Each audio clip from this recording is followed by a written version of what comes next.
Hello, Notre Dame Prep. I think it's my turn to read a bedtime story today. 1st of April today, April Fool's Day. Did you pull any tricks on anybody at home?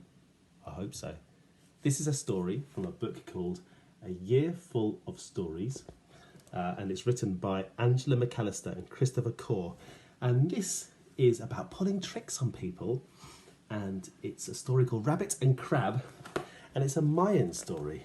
The Maya were a people in South America, or what we know as South America now, years and years and years ago. The Prep Sixes learnt about the Maya. I wonder whether they know this story. But this is a story called Rabbit and Crab. Rabbit and his friend Crab decided to grow some carrots. They worked together, digging the ground, planting the seeds, and watering them until the shoots began to grow. Then they weeded the carrot patch and watched week by week until it was time to harvest the crop. When they had dug up the sweet, juicy carrots and cut off their green tops, Rabbit carefully made 2 piles. "You have the big pile, dear Crab," he said, "and I'll take the small one." Crab looked at the 2 piles. The biggest one was all carrot tops. "Thank you, Rabbit, my old friend," he said, "but I have a fairer way. Why don't I divide the piles in half and you choose which one you want? Or you divide the piles and I choose." Rabbit suspected that Crab was trying to confuse him.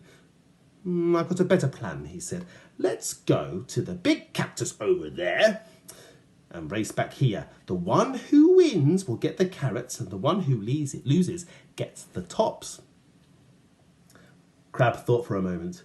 Then he smiled at Rabbit. "All right," he said, "that seems fair." So Rabbit and Crab walked over to the big cactus together. Rabbit hopped along with great confidence.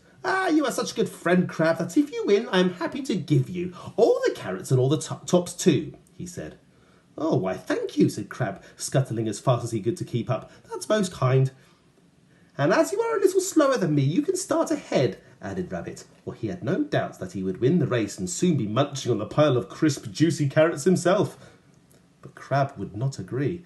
No, "You're being very generous, Rabbit. You should start ahead," he said. "I insist." Rabbit chuckled to himself.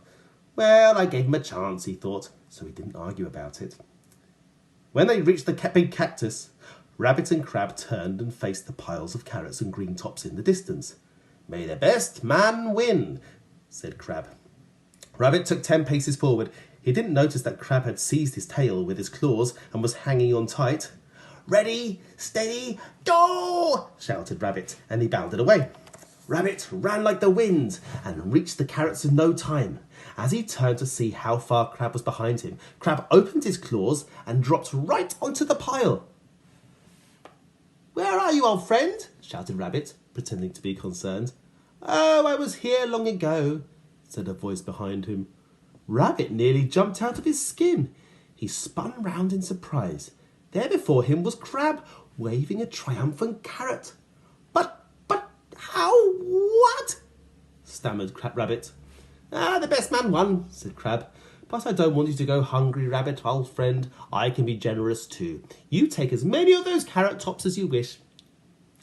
Rabbit went home feeling cross that he'd been tricked, but he never worked how he'd been beaten by a slow, scuttling crab.